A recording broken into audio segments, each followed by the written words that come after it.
POCSO के case में अगर किसी व्यक्ति का डीएनए पीड़िता से मैच हो गया है तो उस कंडीशन में सजा हो जाती है, यह बात आपको जानकारी है। लेकिन आपसे मैं एक लेटेस्ट जजमेंट शेयर कर रहा हूं जो कि कर्नाटका की डिस्ट्रिक्ट कोर्ट ने आरोपी को जिसमें बरी कर दिया। उस फैसले को चैलेंज किया गया हाई कोर्ट में। हाई कोर्ट ने भी आरोपी के जो बरी होने का फैसला है उसको बरकरार रखा। अब साथियों, इस केस में डीएनए टेस्ट मैच हो गया था। मेडिकल एविडेंस ये स्पष्ट सबूत दे रहा था कि उस लड़की के साथ रेप किया गया है, लेकिन उसके बावजूद भी जिला अदालत और हाई कोर्ट ने आरोपी को बरी कर दिया। अब इसके पीछे की वजह क्या है और किस आधार पे आरोपी को बरी किया गया वो आप इस वीडियो में समझिएगा। तो साथियों, मैं आपसे जो जजमेंट शेयर कर रहा हूँ लेटेस्ट जजमेंट है, 5 जून 2024 को डिलीवर हुआ है कर्नाटका हाई कोर्ट से। और इस केस का नाम है state of Karnataka versus XYZ। इस तरह का XYZ नाम लेने का मतलब ये है क्योंकि पीड़िता की पहचान छुपाई जाती है, इस वजह से यहाँ पे पीड़िता का नाम आपको नहीं बताया जाता है जजमेंट में भी। तो साथियों, इस केस की कहानी कुछ ऐसी है कि जो आरोपी है, आरोपी के खिलाफ 446, 376 IPC की धारा, 504, 506 IPC की धारा और सेक्शन 6 पॉक्सो एक्ट का और SC/ST एक्ट का सेक्शन 2(5). तो आप समझ जाइए कि यहाँ पे आरोपी के खिलाफ जो आरोप था कि उसने पीड़िता को ये लालच दिया कि वो उससे शादी करेगा, उसने उसको अपने झांसे में लिया और उसके साथ उसने शारीरिक संबंध बनाया। शारीरिक संबंध बनाने के बाद उसको उसने जान से मारने की धमकी दिया। और इसके अलावा वो चूँकि लड़की SC/ST थी इसलिए यहाँ पर SC/ST एक्ट भी लगा लड़के के खिलाफ, और साथ में चूँकि लड़की नाबालिग थी इसलिए पॉक्सो एक्ट भी लगाया गया।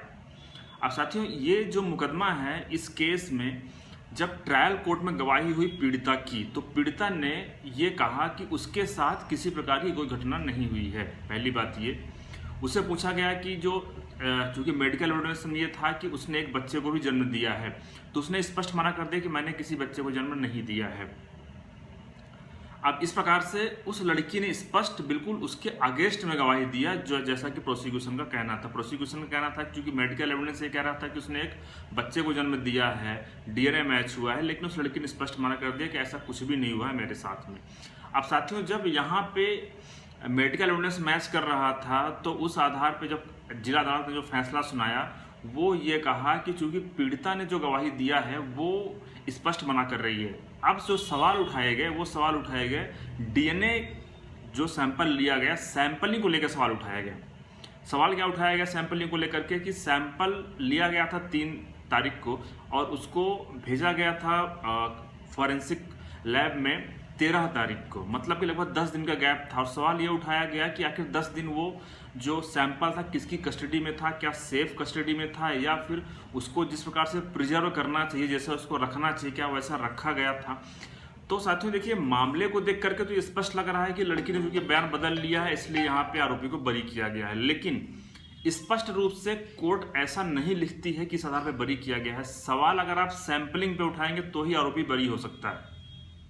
जहां पे ये मुकदमा इस प्रकार से था, उन लोगों की हेल्प करेगा जहां की पीड़िता आपके पक्ष में गवाही दे रही है। पहला पॉइंट ये है, अगर पीड़िता आपके पक्ष में गवाही दे रही है और डीएनए मैच हो रहा है तो वो तभी संभव है कि आप कोर्ट से बरी हो सकते हैं अगर डीएनए की जो सैंपलिंग ली गई है उसके तरीके पर अगर आप सवाल उठाएंगे तो आप बरी हो सकते हैं।